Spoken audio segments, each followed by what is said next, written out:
Hey everybody, welcome back to WineupTV. I'm your host Wayne here with Peter Weygandt, all the way from Philly without his cheesesteak sandwich for me. But when we come back, we're going to talk about what he does, all the importing over the last 25 years. Stay with us.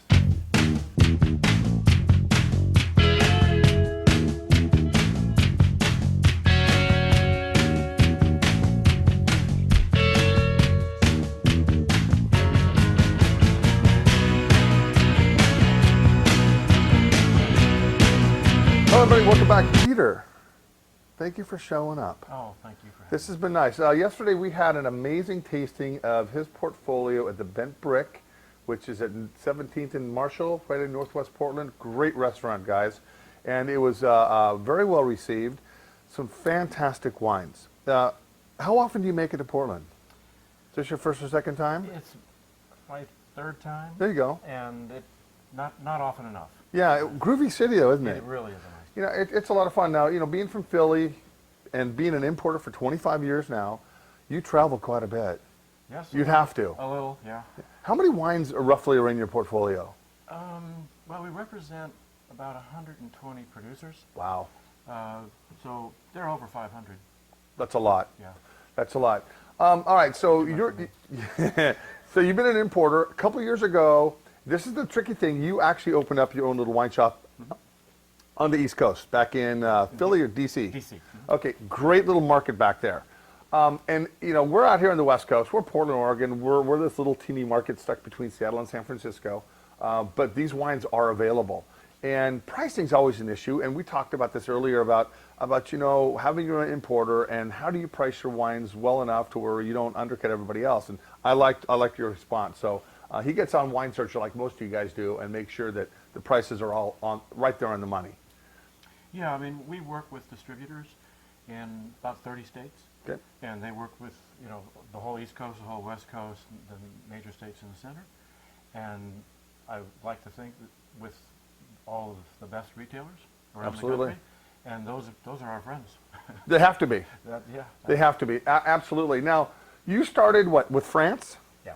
And then I noticed you have a little bit of Italy and Spain.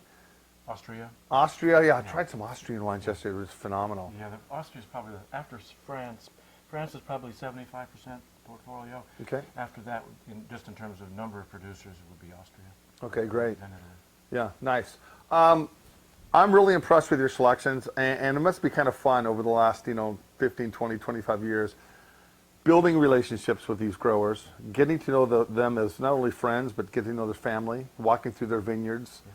You know, and seeing every year, like here in Oregon, it's a crapshoot. You never know how the weather's going to be. Better years sometimes, not so good years others. You struggle, but you still have to make wine. Yeah. Because as winemakers, you take the good with the bad. Tell us a little bit about what you've brought today. The first wine we're going to talk about is very interesting. Great packaging, and this is a grape that not many people are probably familiar with. Yeah, Picpoul is one of the 13 varietals that are approved for Chardonnay du Pape. It's not a widely known fact, but 3 of the 13 are white. They can go into Chardonnay du Pape. Okay. But it's not really growing there very much. It reaches sort of finds its home in this area along the Mediterranean, just not far from Sète, which is actually a very large oyster culturing area. There along the bays of the Mediterranean, and the Picpoul just goes great with that. Fantastic. Now, I noticed one thing yesterday with tasting. You are a big Rhone guy. I'm not going to say you're a Randall Graham with, you know, being a Rhone Ranger like that in that sense, but over there, that's where Rhone is. I mean, that's the wines that you source are right there. Yeah, we have 5 different producers in Châteauneuf, and I counted. I have 13 different growers who make a Côte du Rhône. So there we go. We have enough Côte du Rhône. You know what? We have several producers that make Pinot Noir here in Oregon. So yeah, it's one of those things. You know, I mean, about 400. Exactly. And how, as a winemaker, are you going to set yourself apart? You know, what's your cold soak program? What's your yeast? What's all these factors that go into making a bottle of wine? Yeah. Which is pretty fantastic. But this is actually, I'm not going to lie, this is the first time I've ever had a Picpoul. Yeah. It is, and this would be a great oyster wine. It is. You know, just the nose on this. It's got that grapefruity, lemony, Yeah, it's a bit like Muscadet. It kind of fills that role, but it's got a little more fruit and a little more floral qualities than the Melon grape, or the Muscadet grape. But what I like about it is its real crisp acidity.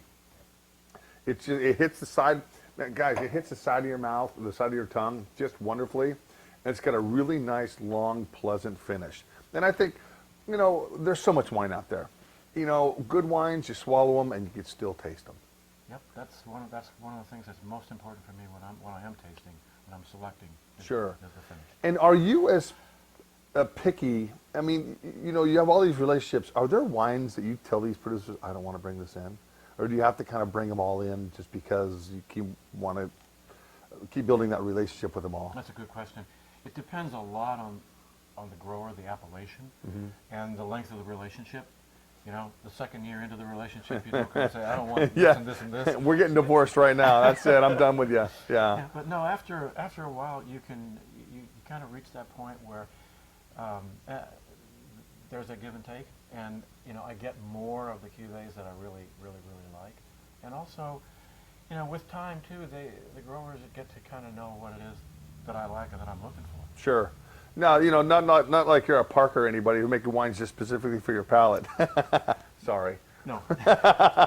No, but I think everybody, every importer has sort of their own idea as they're a taster, and they have their idea of what they're looking for, what a wine with their name on the back of the bottle means. It's a pride thing. Yeah. So when a consumer opens a bottle, they kind of know what Weygandt's going to be doing with that bottle. Absolutely. And you know what? I'm definitely. I like to focus on more obscure varietals in the shop. Give people the opportunity to taste things that are outside their comfort zone. And this is definitely one that I'm going to throw into my wine class. Picpoul's a fun one. Yeah, it really is. All right, let's talk about the next wine. Well, speaking of different. Yeah, speaking of different. Okay, what's the retail roughly on the Picpoul? 11, 12. 12? Let me get my posse over here. Make sure I'm saying the right things. All right, Chenin. Yeah, this is from the Savoie, which is the eastern part of France, not far from Switzerland, and here, this is basically the beginning of the Alps. Okay. And high elevation, so not going to have any super high alcohol, big ripe reds and whites. I noticed that 11.5% alcohol. Yeah. It's lower. What grape's in here? It's an interesting grape. It's unique to that area as far as I know. It's called Jacquère.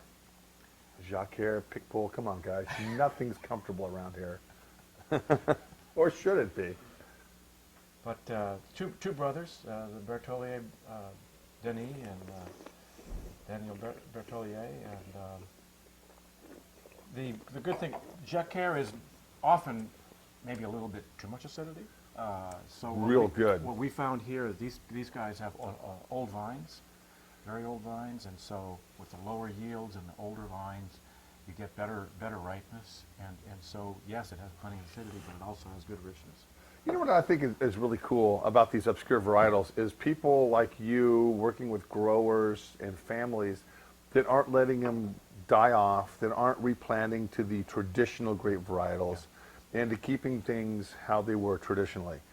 And it's people like me that have to sell wines like this to make sure that they keep making these wines. Exactly. We can't just have Chardonnay and Cabernet and Gewurz and all that other stuff. I'm not saying they're bad. I love them. But it's nice having obscure varietals. Well, there's a real resurgence of pride in these traditional varietals and appellations in France. Yeah. And I'm fascinated with it, and I like to import them. Obviously, without good stores like yours, I can't sell them. Yeah. I need allies. These are hand sales. These are hand sales too. You're going to walk into a grocery store and you're going to look at this label and go, Picpoul? What the hell is a Picpoul? Yeah, it's a hand sell, but once people taste them, sure, they see how good they are, how interesting they are, how well they pair with food, and they're fun. Yeah, they're fun, but it's getting people to open them up and to enjoy them. Yeah. Absolutely. All right, this is very nice. What's the? Tell us a little bit about the vinification on this. Stainless steel. Yeah, it's all hand harvested. Of course, because it's pretty steep. Sure. All hand harvested and then direct pressed, whole cluster pressed and vinification starts immediately in stainless steel. It's all done in tank. Okay. No oak. All right, and this one is the 2000 and, is this a 10? I think it's yeah, 10. 2010. Vintage-wise, This was 11, and that's 10. vintage-wise, how was 10, 11? Well, 10, very, very good vintage. What's interesting about 10 is that it was extremely successful in the south of France, very good for ripe reds, very, very good in Burgundy, but it was also very good for whites. And oftentimes, when it's a great vintage, like 2000, 2005, one suffers in comparison, but 10 is a vintage where it's just across the board, across France, and from varietal to varietal. Yeah. Very good. German Rieslings and Tenors were just phenomenal as well. Yeah. Very, very cool. All right, let's move right along here. Let's do our first red. Let's get some Tannin Chinon. 2010. Got a nice little label. Tell us a little bit about this producer. Well, this is Marc Plouzot. He grows everything organically. It's certified organic, and the origin of that label, that's a drawing of Rabelais, who was a famous late medieval writer who was from Chinon. I do like the medieval thing, if you can tell. I'm this is comfortable here. This is comfortable here, yes. It's found a new home. And Rabelais was a philosopher, writer, and great drinker. They'd have to be. No, I've never met a philosopher who didn't drink a lot. Known for his capacity to drink Chinon. And so a friend of Mark's drew this at a tasting, and he liked it and put it onto a label. These noses are great on these wines. Cab Franc is. You know, this isn't like your typical Cab Franc from Washington State or even Napa, where you get more vegetative, a lot more green bell pepper. This one actually is a little bit more rich, round, and ripe. Yeah, very, very amazing ripeness and length and texture for the price. It's a great wine for the money. Yeah, about 15 bucks a bottle. And you know, as the economy's getting better, people's comfort zones, man, I remember with $20, $25 a bottle of wine were just flying off the shelf. Then they went down to 10 to 12. Now everything's kind of adjusted. People are starting to get more stabilized on their finances. They're starting to spend a little bit more per bottle on wine. And some of your wines, you know, we're not drinking any of these right here, but some of them are higher end. Mm. You know, yeah, especially Burgundies and Northern Rhones. Yeah. Yeah, but you know what? But there's a price to pay. At this tasting yesterday, I had some stunning wines, and you know, some of them were retail about 55, 60, 65, 70 bucks, which is fine. You know, sometimes you have to spoil yourselves, guys. We only have this life one time, and I always tell people, drink a great bottle of wine now and then. You know, get outside your comfort zone, go out to dinner, have a great experience. And the neat thing is we have a thing called Google. So you know what? Google these, see what other people think about them, and then make your buying decisions accordingly. And that's the thing, you know, between Google and Wine Search and Wikipedia. My God, what did we do 20 years ago? We actually had to read books. All those books that we had to actually read. I'll say that. Yeah, it was just different. You know, the times have definitely changed, and you know, all these people out there getting their masters of wine and their sommelier thing, and getting their degrees in enology and viticulture and everything. I have a degree in economics. I am not the smartest guy when it comes to wine, but I know what I like. Mm-hmm. And I think passion oversees a lot of education when it comes to getting all these certificates. But you know, wine is fun. And I think I want to try to maintain the funness to wine for everybody. Yes, there are those great introductory wines you can spend 8, 10, 12 bucks for, but let's get a little bit more. Let's start educating your palate a little bit. But, you know, Cab Franc, guys. Cab Franc. Love it. Yeah, and I'd like to go back to your point about the great bottles, because that is the sort of the reason that we're pursuing this whole crazy thing. Because when you have a great bottle of wine, it really is a changing experience. It moves you. Yeah, and you have to do that just once in a while. And most people don't. You know, I know there's an expense to great bottles of wine, and not every expensive wine is a great bottle of wine. But there are those wines you drink and you just go, wow. Yeah. It's just one of those kind of moments, you know. And I hope everybody out there that really gets bitten by the wine bug experiences that, because once that happens, you're done. I mean, you're going to really get into wine like there's no other. That's what basically happened to me in my mid-20s. You know, it was just an amazing experience. And that's the importance of the wine merchant, because the consumer gets to know the merchant, and the merchant gets to know the consumer, and can lead the person, the consumer, to those best wines. Sure. At the right pace. Absolutely. Fantastic. All right. Let's move along. I hate to pour that out, I know. Let's move along. Okay, this is a Domaine La Grande Bois. I don't even know if I said that right, but it sounded good. Wow. Yeah. Holy moly. So what grape is this? Grapes. Dominant Grenache. It's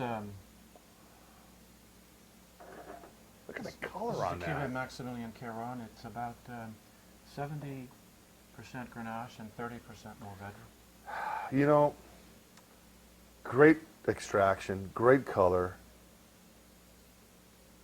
Just a really, really pleasant nose. Super family. The vineyards were from her family. He was actually from Paris. Okay. Fell in love, came down to the south of France, and just the hardest working, nicest couple you could meet. I've worked with the Baynardeaux since the mid-90s, so about 17, 18 years. I mean, how many hectares do they farm down there? It's a pretty good-sized domain. I think it's about 35 hectare, which is about 80 acres. Okay. All But- different appellations together. Okay, and then strong with the Grenache? Yeah. The Grenache is the backbone, if you will, of the Okay. southern rye. What's the age on these vines roughly? Newer, older? Old, for the most part. I think the Mourvèdre part is a fairly recent planting. Yeah, you know, not everything lives forever, and so they do have to replant, which is kind of, it's sad, but it's good because. But, in this cuvée, there's not the Mourvèdre is not real old, but in their other cuvées, the Grenache can be 70, 80 years old. Sure. Yeah. And what are the oldest vineyards you work with? You think? Actually, Marc Plouzot has a parcel just outside of Appellation Chinon. So it's just the appellation is Touraine, but they found what the French call a cadastre, which is the registration of the transactions, from 1853, and the parcel that he has now was producing wine, marketable commercial wine, from that parcel in 1853 from those vines. So the vines would have had to have been at least 10 years old in 1853. So that would put the vineyards at somewhere around 165, 170. That goes back to 1855 classification. It goes they did all before the phylloxera. The vines survived the phylloxera. That's amazing. Yeah. You know, that's really cool. And, you know, just be able to sit here and talk, and you talk so passionately about what you do over and over and over again for 25 years. And, you know, keep bringing new things onto your portfolio must be kind of exciting. Oh yeah. I mean, I honestly can say that I probably get more excited now about a really, really good wine, a really good value, or a good discovery than I did 25 years ago, because I understand so much better what's going into it, the work of the growers. And it's years of knowledge. You know, knowledge begets knowledge. You know, I remember when I first started drinking wine 26 years ago, I'm 50. So I've got 24 vintages under my belt. You know, I've only had the shop for a year and a half and getting into the wine business in this capacity. But, you know, just my palate. And I teach people in my classes on Tuesdays and Wednesday nights, it takes time to learn. You just can't learn wine in a year or 2 or 3. You have to read, you have to study, you have to drink wines from all over the world to really understand terroir, to really understand great vintages, off vintages, obscure grape varietals. And I think that's what keeps wine drinkers coming back. Oh, it's a fascinating, unending journey. Yeah. There's just so much to learn, and it's a lot of fun. You know, and I was blessed, and I worked at Robert Mondavi in the mid-90s and got to know Robert and his kids very well. And I thought, you know, part of my journey has been that, and it's just very, very cool. Anyway, guys, these wines will be available right here in our shop. And Peter, thank you so much for coming by, man. You have a great time in Portland. Next time he comes back, he's going to bring me a Philly cheesesteak. I'll hold him to that. When we come back, we'll talk to somebody else. Have a great day, guys.